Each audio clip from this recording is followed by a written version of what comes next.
Seer from the 40 servants is a corridor servant. It's all about intuition and going with your own gut or with your feeling, your feeling brain rather than your intellectual brain.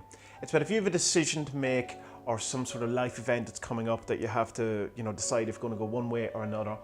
The Seer would suggest that you should go with your gut on this. Now, that's not always appropriate to the situation, and sometimes you do have to think things through, and sometimes a feeling is not necessarily your best, radar in a sense, because you can be scared of things and you can kind of hide behind the Seer going, oh no, my gut feeling says I shouldn't do this, when really you're just scared and nervous about it and don't want to do something. So in a reading, if the Seer comes up, it's a suggestion that you should go with your gut rather than thinking about it's true. But overall, it's not an embodiment of always go with your gut, because you also have the thinker, which is the opposite of the Seer. Just a note. So we'll go to the book. The Seer shows us how to use our intuition and inner guidance system. She encourages us to always go with your gut instinct. When the Seer appears, it is a sign for you to trust your gut and follow your instinct rather than to try to work out the problem at hand using analytical methods. You should feel rather than think your way to the solution.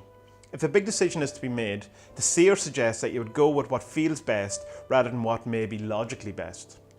A job with less money and fewer future prospects might be a better fit for you long term than a high-paid job with prospects for advancement. For instance, you know in your heart that when the decision is right and is often the opposite of what appears to be the best decision, but not always.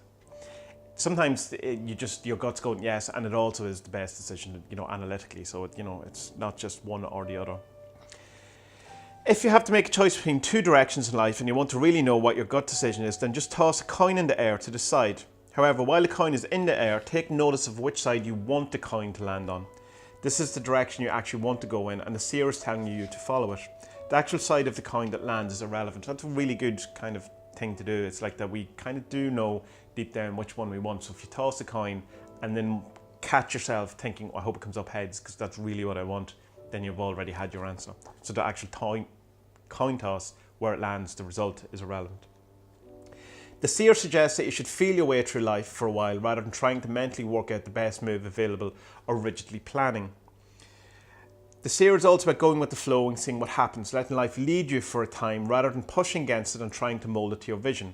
The Seer suggests that you sit back from the driving seat and see where the natural currents and tides of your life bring you, which is an interesting kind of thing to do. I've done it myself a number of different times, where you just kind of, rather than trying to control everything and be, the driving seat, you kind of let life drive you or control you and just kind of go with it.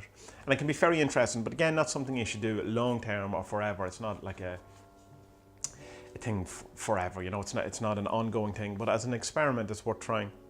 The Seer can be used to increase your intuition, sensitivities, or emotional guidance system. Invoking the Seer can aid you in becoming more in touch with the energies around you and give you a better feel of the surrounding events, people, problems from an intuitive level rather than an intellectual one. So if you were kind of in a situation or you go to a new house or you're going to some sort of gathering, you can just invoke the Seer and kind of get a feel for the place, a feel for the people. If you're unsure about some new people you've met, or say new people who want to do business, whichever, invoke the Seer and try and get a read on them from your intuitive level. The Seer is a wonderful servant to use when you feel you're overthinking decisions or problems. Candle offerings in return for help with getting in touch with the inner knowing power can be extremely beneficial. Invoke the Seer during any time you need to feel rather than think your way through something. So the Seer is a very important thing. That whole thing of your intuition, developing that, your gut instincts, and going with the flow and all that, very important, and something that it really should be encouraged and developed in you, with the caveat that sometimes you can blame your intuition because you just don't want to do something, or you're scared of something, that it makes you nervous, or you feel you're going to be hurt in some way. So your gut instinct, you have to sometimes double check it just to make sure, is that a gut instinct or is that fear? And if it's fear, then decide what you're doing apart from that. So, excuse me, the Seer from the 40 servants.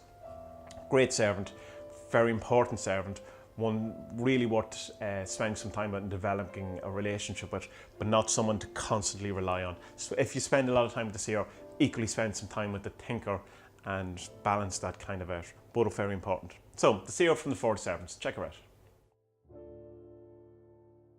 So if you want to find out more about the 40 Servants, you can go to the40servants.com, and there you will find all the information you will need to start working with the 40 Servants. You'll also find links to where you can buy the grimoire and where you can buy the deck, and all the information that you could possibly ever want on the 40 Servants will be there.